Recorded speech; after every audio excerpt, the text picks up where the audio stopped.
اللہ رب العزت پر ایمان لانے کے کیا کیا اثرات ہماری سوچ اور فکر پر مرتب ہوتے ہیں، یہاں سے ہم چاہتے ہیں کہ آغاز کیا جائے۔ اعوذ باللہ من الشیطان الرجیم، بسم اللہ الرحمن الرحیم۔ محسن بھائی، جتنے خوبصورت انداز میں قاری صاحب نے، روفی صاحب نے پروگرام کا آغاز کیا، اور میری خوش بختی ہے کہ ایک دفعہ پھر مجدی صاحب کی موجودگی میں اور آپ کی موجودگی میں کچھ باتیں عرض کروں گا۔ بسم اللہ۔ سب سے پہلی چیز کہ میں آج چند جملے ادھار لے کے اپنے مرشد کریم نباز عصر پیر محمد کرم شاہ الازہری رحمۃ اللہ علیہ کہ آپ صحن حرم میں بیٹھے تھے، ایک جوان آپ کی خدمت میں حاضر ہوا۔ اس نے کہا، میں نماز پڑھتا ہوں، مجھے حلاوت نہیں ملتی، میں ایمان کی لذت اور چاشنی کو دیکھنا چاہتا ہوں، جیسے کہ اقبال نے کہا تھا، دو عالم سے کرتی ہے بیگانہ دل کو، عجب چیز ہے لذت آشنائی۔ اللہ، اور مضمون مومن تھا اور جوان تھا۔ تو میں کون سا عمل کروں کہ ایمان میرے حصول تک آسان ہو جائے؟ تو آپ نے ون لائنر سرکار دو عالم صلی اللہ علیہ وسلم کی احادیث سے کشید کر کے عطا فرمایا تھا کہ جب بھی بولنا ہے سچ بولنا ہے، جب بھی کھانا ہے حلال کھانا ہے۔ سب سے پہلی چیز تو یہ ہے کہ ہم سچائی کی طرف آتے ہیں اور ہمیں حلال رزق کی وہ طلب ملتی ہے جو ہماری پیشانی کو سجدہ ریزی کی چمک عطا فرماتی ہے۔ اس سے آگے بڑھیے تو اللہ پاک نے ہمیں یہ ہمارے پورے چہرے کے اوپر سب سے پہلے یہ سوچ فکر کے لیے دماغ عطا فرمایا ہے، دیکھنے کے لیے آنکھیں عطا فرمائی ہیں، سننے کے لیے کان عطا فرمائے ہیں، بولنے کے لیے زبان عطا فرمائی ہے۔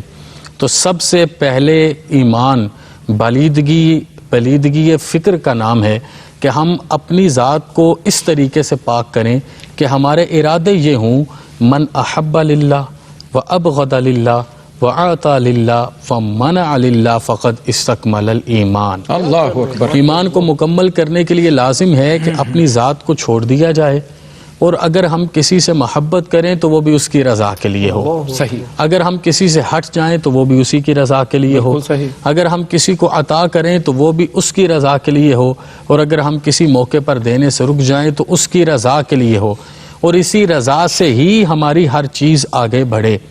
تو ہماری آج کی اس مجلس کا جو سب سے خوبصورت پیغام ہے، ہم رمضان میں بیٹھے ہیں، اور حضرت سیدنا غوث العالمین والمسلمین ارشاد فرماتے ہیں کہ رمضان 5 حروف کا مجموعہ ہے، را میم طاد الف نون۔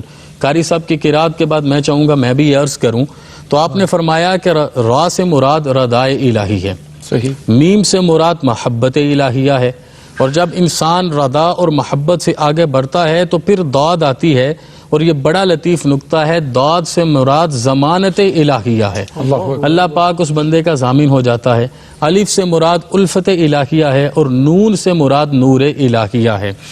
میں آپ کی خدمت میں عرض کروں تو سرکار دو عالم صلی اللہ علیہ وسلم کی حدیث مبارکہ ہے کہ ایک انصاری صحابی ہیں حضرت حارث بن مالک، ماشاءاللہ، آقا کونین صلی اللہ علیہ وسلم جب آپ کے پاس سے ایک دفعہ گزرے تو آپ نے پوچھا کہ کیف اصبحت یا حارث، حارث تو نے صبح کیسے کی؟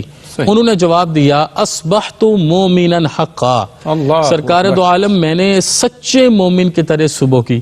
حضور تبسم فرمانے لگے، کہا انظر ما تقول، دیکھو تو صحیح آپ کیا کہتے ہو، فَإِنَّ لِكُلِّ شَيْءٍ حَقِيقَةٌ فَمَا حَقِيقَةُ إِيمَانِكَ، ہر چیز کی ایک حقیقت ہوتی ہے، آپ کے ایمان کی کیا حقیقت ہے؟